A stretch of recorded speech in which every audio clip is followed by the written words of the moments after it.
मुद मंगल में संत समाज लाइव के माध्यम से देख रहे भक्त सज्जनों,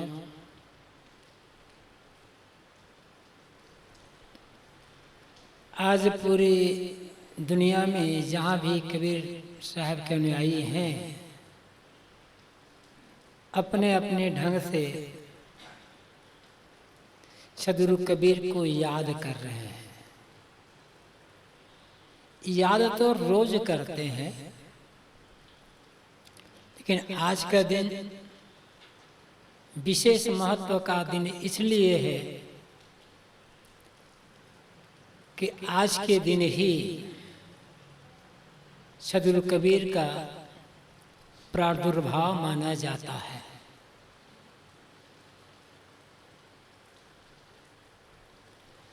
सदगुरु कबीर की विशेषता यह रही है, उन्होंने अपने को केवल आदमी माना,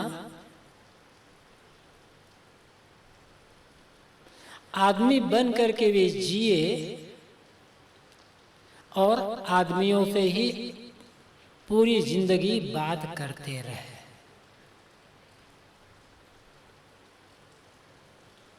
कहाँ जन्मे, चाहे वे नीरू और नीमा के ही संतान हों, चाहे जैसा लोग कहते हैं पाए गए हों, थे तो आदमी की संतान। आज कुछ लोग कबीर को हिंदू सिद्ध करने में लगे हुए हैं, तो कुछ लोग उतनी पूरी ताकत से कबीर को मुसलमान सिद्ध करने में लगे हुए हैं, और कबीर कहते हैं ना हिंदू ना मुसलमान, मैं तो आदमी हूं।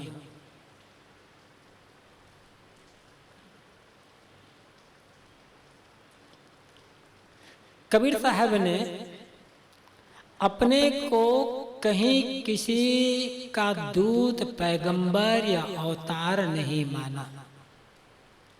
यदि वो अपने जमाने में यदि कह दिए होते कि मैं पैगंबर हूँ, अमुक द्वारा भेजा गया हूँ, अमुक अवतार हूँ, अमुक का पुत्र हूँ, या मैं खुद ही ईश्वर सत्ता हूँ, तो उस समय और कितना उनका प्रचार हो जाता। आदमी बन करके प्रचार किए, आदमी बन करके अपनी बात कहे, तो उस अंधे युग में जब कोई प्रचार का माध्यम नहीं था, भारत और भारत के आसपास के देशों में वे गूंज गए थे। सब तरफ कबीर की चर्चा होने लगी थी।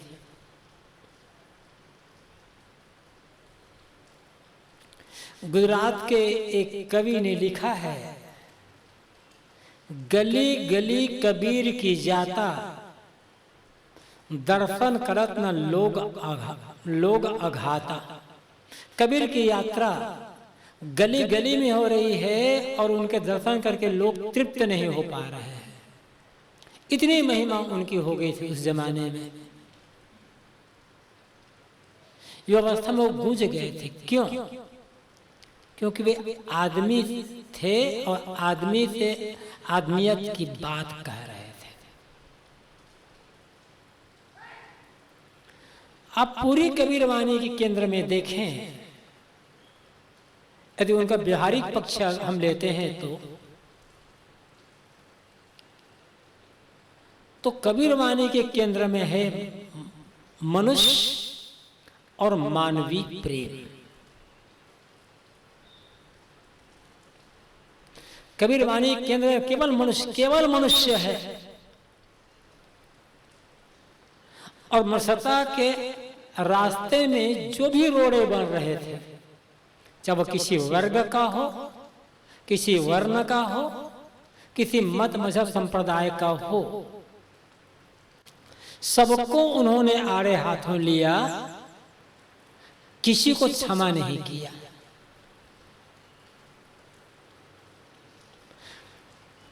कबीर का अपना कोई नहीं था,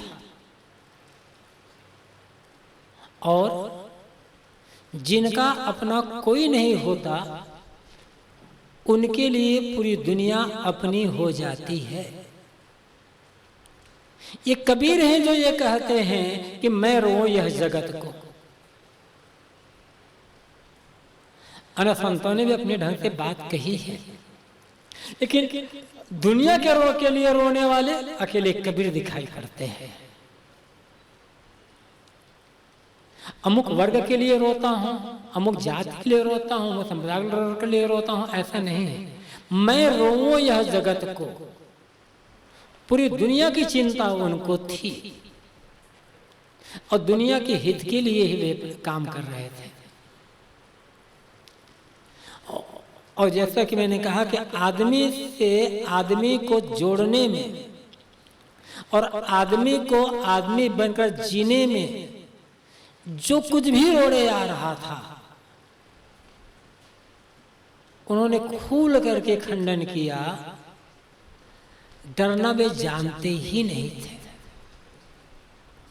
आदमी को सबसे बड़ा भय मौत का होता है।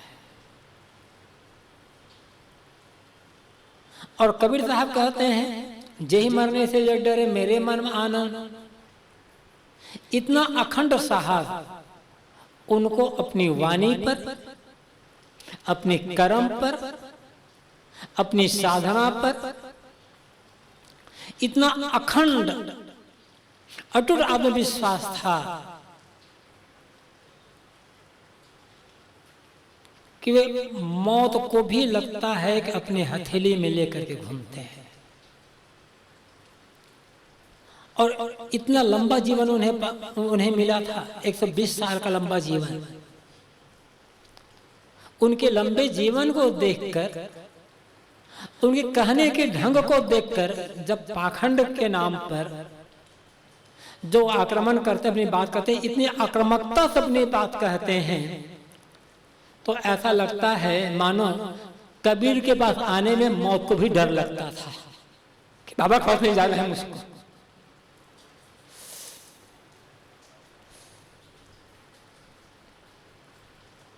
इतना अखंड साहस। और ऐसा अखंड साहसी कौन हो सकता है जिनका अपना कोई व्यक्तिगत स्वार्थ नहीं होता है। जितनी मात्रा में हमारे अंदर स्वार्थ होगा, उतने मात्रा में हम भीतर से कमजोर होंगे और उतने मात्रा में हम अंदर से भयभीत रहेंगे, फिर सही बात नहीं कर पाएंगे। जो स्वार्थी व्यक्ति है, वो स्वार्थ किसी के लिए भी हो, धन के लिए हो, पद के लिए हो, प्रतिष्ठा के लिए हो, परिवार के लिए हो, या व्यक्तिगत जीवन के लिए हो, जितनी मात्रा में स्वार्थ होगा, हमारे भीतर कमजोरी उतनी मात्रा में रहेगी ही रहेगी। और हम ऐसे अवसर आएंगे जब सही बात कहने में भी हिचक जाएंगे, या तो चुप रह जाएंगे या तो वहां से हट जाएंगे। कबीर का अपना कोई नहीं था, कोई स्वार्थ ही नहीं था, कोई चाहना ही नहीं थी। जो ये कहते हैं कि चाह गई चिंता मिटी मनवा बेपरवाह, जाको कथन चाहिए सोई शहंशाह। वो तो शहंशाह है, भीतर के शहंशाह। कमी थी ही नहीं उनकी। और फिर जैसे संतों ने कहा, जो आदमी अपने हाथों से अपना घर फूंक चुके हों, उसे डर किसका होगा? डर तो उसे होता है जिसका मन कहीं बंधा हुआ हो। हम कहीं भी बंधे हैं, वहां हम वो छूट ना जाए, वो बिगड़ ना जाए, उसे लोग नष्ट ना कर दे, उसे लोग छीन ना ले, बर्बाद ना कर ले, एक डर बना रहेगा। और जिसने अपना घर ही अपने हाथों फूंक दिया है, और जब घर ही नहीं रह गया है तो चीज कहां रहेगी उसके पास?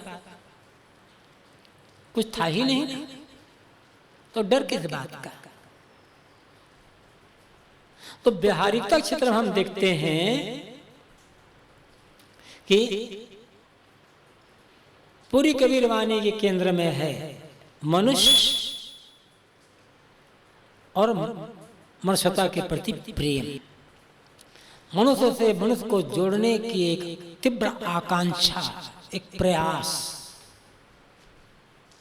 और इस रास्ते में जो भी रोड़े आए सबको उन्होंने एक ओर से खंडन करना शुरू कर दिया।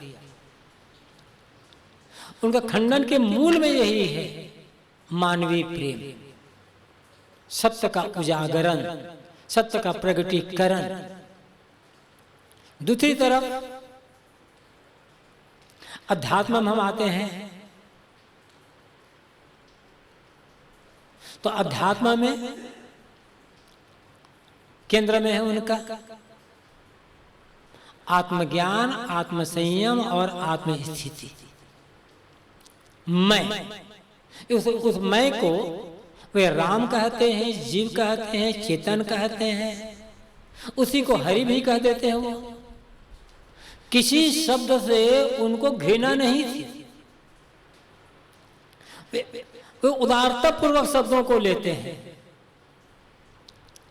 लेकिन शब्दों को लेकर के अर्थ अपना देते हैं।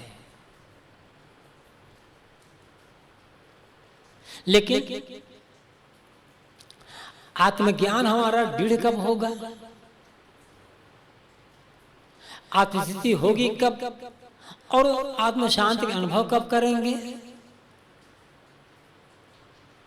जब हमारा मन निष्काम होगा, अपने आप पर संयम होगा।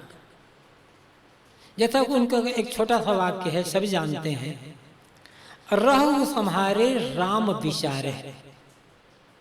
केवल 4 शब्द इसमें है, छोटा सा, लेकिन इसमें पूरे जीवन का सार है, पूरे धात्म का सार है, पूरे व्यवहार का सार है। अपने को संभाल करके रखना। अब क्या संभालें? पूरी जिंदगी संभालना है। हम अपने को संभाल कर रखते हैं, वाणी को संभाल कर रखते हैं, मन को संभाल कर रखते हैं, जीवा को संभाल कर रखते हैं, कर्म को संभाल कर रखते हैं। कहीं गड़बड़ी होगी नहीं। जब हमारा मन असंयत हो जाता है तब सारी गड़बड़ियां वहीं से शुरू होती है। कहीं भी यदि असंतुलन है जीवन में, उसके मूल में क्या है? असंयम। और असंयम के मूल में क्या है? स्वार्थ, लोभ, कामना। शायद ले ले, खाने बैठे, मन अनुकूल चीज आ गई, लोभ बढ़ा, जानते हुए भी ज्यादा खा लेंगे।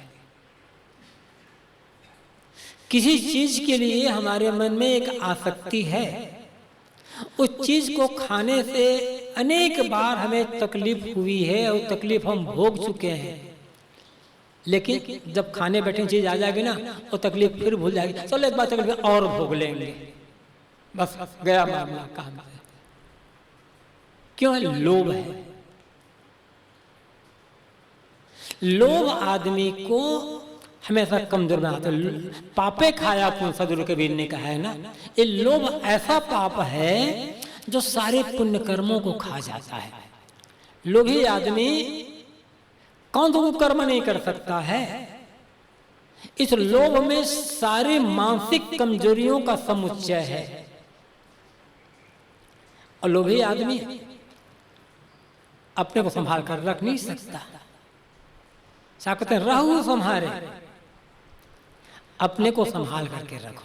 हर जगह, अकेले में, समाज में, कहीं भी, किसी भी चीज में, देखने में, खाने में, पीने में, सुनने में, बोलने में, बरतने में, सोचने में, कर्म करने में, चलने फिरने में, हर जगह संभालना, हर जगह संभालने के लिए। इसलिए साहब ने कहा ना कि संतों जागत नींद न कीजिए। इस जागने का मतलब क्या है? पूरा अवेयरनेस, अवेयर होकर के, सजग होकर के जीना, होश में जीना। हम होश में नहीं जी पाते हैं और थोड़ी थोड़ी बातों में बेहोश होते हैं। और बेहोशी का मतलब दुख को आमंत्रित करना। हमारे जीवन में जो भी दुख आता है हमने बेहोशी में निमंत्रण दिया हुआ उनको। तो सदगुरु कहते हैं राहु संहारे, अपने को संभाल करके रखो। जब हमारे तन पर, मन पर, वचन पर पूरा संयम हो जाएगा तब वो आत्मज्ञान का प्रगटीकरण होगा। अन्यथा वो ज्ञान के प्रति जो दृढ़ भावना नहीं हो पाएगी। सहज जान लेना अलग बात है, जानकारी ज्ञान नहीं है। ज्ञान तो वो है जो हम जी रहे हैं। एक बार एक सज्जन ने यही पूछा था कि संत तो बहुत हुए हैं, बड़े बड़े संत हुए हैं, से धुरंधर संत हुए हैं, लेकिन क्या कारण है कि जितना आकर्षण कबीर साहब की वाणी में है उतना आकर्षण अन्य संतों की वाणी में नहीं है। जबकि अन्य संत चमत्कार की बात बताते हैं, विश्वास की बात बताते हैं, परंपरा की बात बताते हैं, भगवान की महिमा का गुणानुवाद करते हैं, किस्सा कहानी की बात बताते हैं। फिर भी उन संतों की वाणी में उतना आकर्षण नहीं है जितना आकर्षण कबीर की वाणी में है। और वो लोग भी आकर्षित होते हैं जिनका कबीर साहब ने खुलकर खंडन किया है। उनको भी अपील करते हैं कबीर साहब की वाणी। कारण क्या है? जब हम कबीर वाणी का अध्ययन करते हैं थोड़ा सा गंभीर होकर अध्ययन करें, चिंतन के साथ अध्ययन करें, तो कबीर साहब की पंक्ति पंक्ति से एक ध्वनि निकलती है कि कबीर साहब ने जो कुछ कहा अपने जीवन में अनुभव करके कहा, जी करके कहा, जिया उन्होंने उस चीज को पहले अपने जीवन में प्रयोग कर लिया है। उन्होंने कबीर साहब ने अपने जीवन को एक प्रयोगशाला बना डाला था। और जब उनके प्रयोग में कोई बात सही सिद्ध हुई तब वो बात कहते हैं, तब वो बात उनकी वाणी से निकलती है। इसलिए आकर्षण है। कहने का हम भी कह देते हैं, पढ़ लिए, सुन लिए, याद कर लिए, मनन कर लिए, उसी मिलाकर कुछ कह दिए, तो ये हमारा अपना नहीं होता है, उधारी का होता है। रहनी उतारने के पश्चात जो हम जी लेते हैं ना, वो रहनी उतर जाता है। और रहनी उतारने के पश्चात जब कहते हैं तब बात में आकर्षण होता है। ऐसे कबीर साहब ने कहा है, करनी करे तो पूत हमारा, रहनी रहे कथनी कहे तो, करनी करे तो पूत हमारा, कथनी कथे तो नाती, रहनी रहे तो गुरु हमारा, हम रहनी के साथी। कबीर साथी कौन? कबीर अनुयायी कहलाना, कबीर पंथी कहलाना अलग बात है, और कबीर का साथी होना बिल्कुल अलग ही बात है।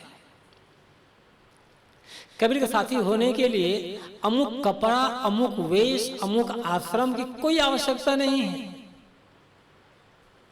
आवश्यकता है रहनी, हम रहने के साथी, बोलते हम रहने के साथी, और जो रहने में है वही हमारा अपना है। और कबीर साहब रहने में रह कर अपनी बात कहते हैं, इसलिए उनकी वाणी में आकर्षण है, इसलिए वाणी चुभती है हमारे मन को। मैं कह रहा था आध्यात्मिक क्षेत्र में जब आते हैं तो कबीर साहब किसी के सामने रोते नहीं, पुकारते नहीं हैं, बाहर से मिलने की बात नहीं कहते, समेटने की बात कहते हैं, रुकने की बात कहते हैं। समझना है और रुकना है। केवल समझ लेने से काम नहीं बनेगा, रुकना पड़ेगा। और केवल रुकने से भी काम नहीं बनेगा, समझना पड़ेगा। और हमारे पास न समझने का समय है न रुकने का समय है। परंपरा से जो मिल गया, बचपन में माता पिता ने, परिवार वालों ने जो बता दिया, जिस संप्रदाय में दीक्षित हुए वहां के गुरुओं ने, संतों ने बता दिया, समझना नहीं है। हमारे पूर्वज मानते आए हैं, शास्त्रों में लिखा है। बहुत लोग ऐसा कहते हैं, बस अब हमने स्वीकार कर लिया बिना समझ के। तो सच क्या है, झूठ क्या है, हम समझेंगे कैसे इसको? समझिए। और जो समझ लेता है, समझने मतलब क्या, उस पर स्वयं चिंतन करना, मनन करना, विचार करना। और चिंतन मनन करके उसके जो विधि निषेध पक्षों को सोच समझ कर जब ग्रहण करते हैं ना, तब वो हमारा अपना हो जाता है। और जब समझ करके ग्रहण करते हैं, वहां कोई तर्क, कोई वितर्क, कोई विवाद, कोई कला रह ही नहीं जाते। इसलिए सदगुरु कबीर कहते हैं, समझे की गति एक है, जिन समझा सब ठौ।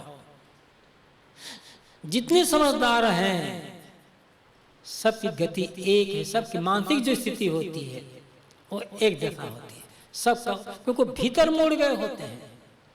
तो पहले हमें समझना है कि हकीकत क्या है, मेरा जो परमात्मा है, मेरा जो अस्तित्व है, मेरा जो होना है, मेरा जो प्राप्तव्य है, वो क्या है, समझना है।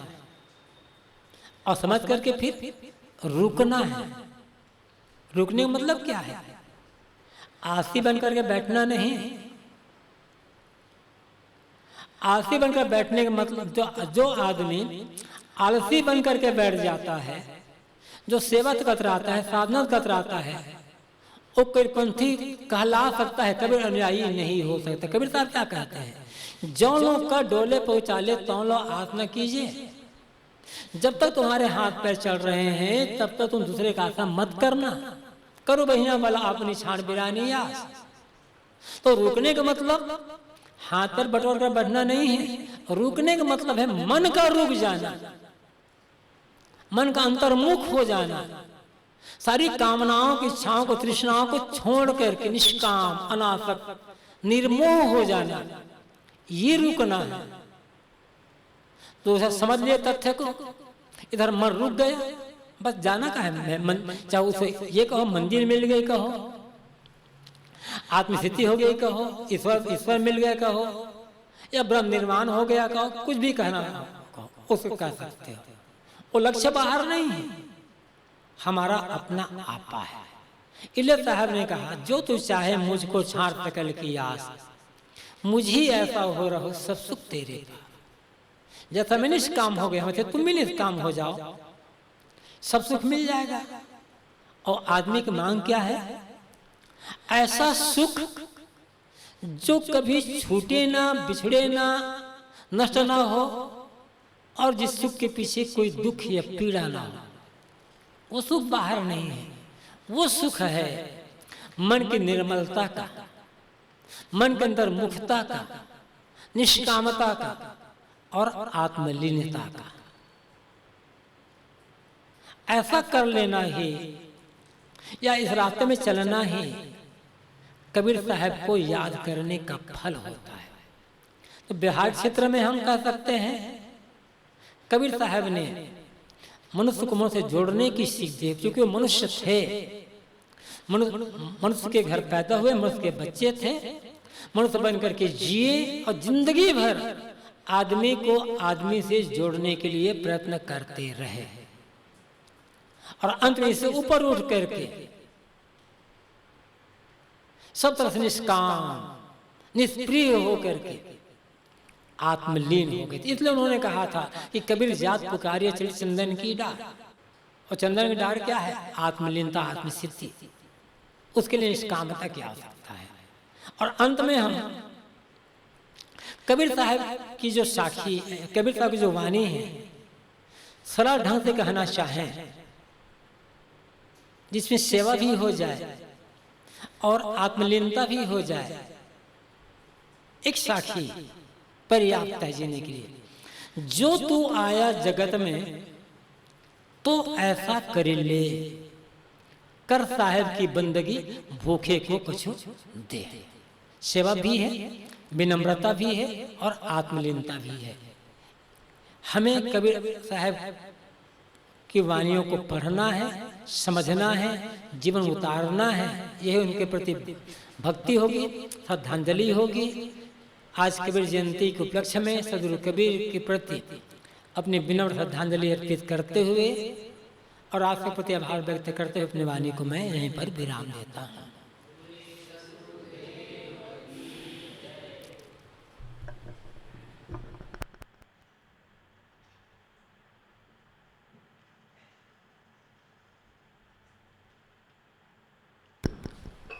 श्री साहेब जी के प्रति आभार।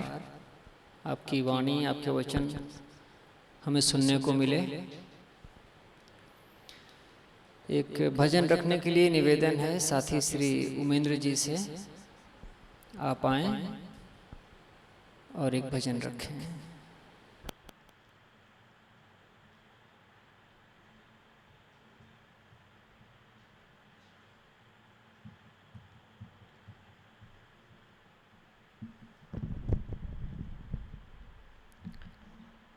बोलिए सद्गुरुदेव की जय, संत समाज की जय। परम पूज्य साहेब जी, अर्चनी वंदनी मुद मंगलमय संत समाज, आप सबके बीच एक भजन प्रस्तुत है।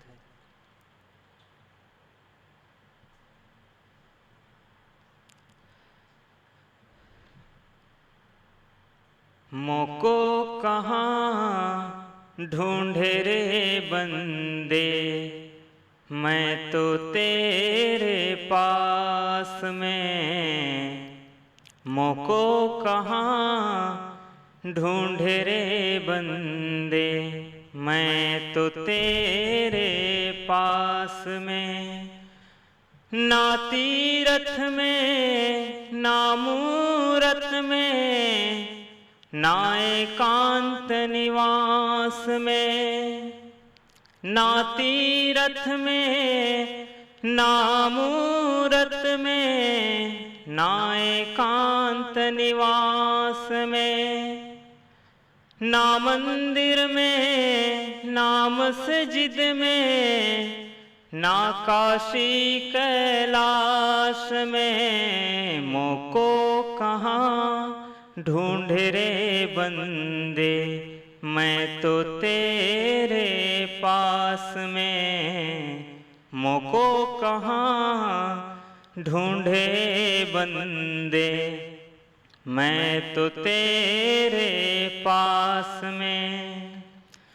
ना मैं जप में ना मैं तप में, ना मैं व्रत उपास में।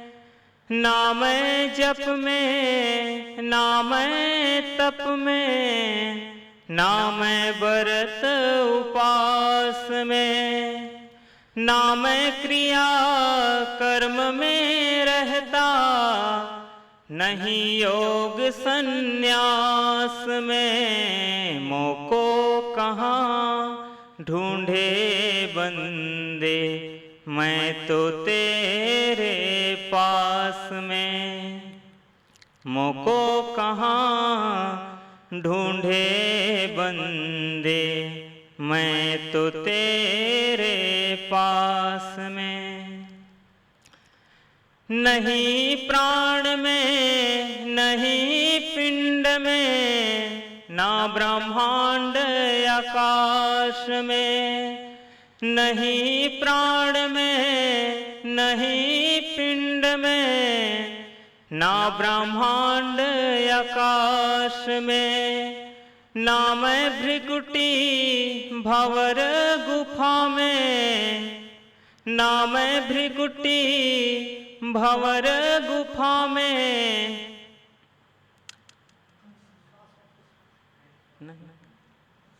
ना मैं भ्रिकुटी भंवर गुफा में, नहीं योग संन्यास में। मोको कहाँ ढूंढे बंदे, मैं तो तेरे पास में। मोको कहाँ ढूंढे बंदे, मैं तो तेरे पास में।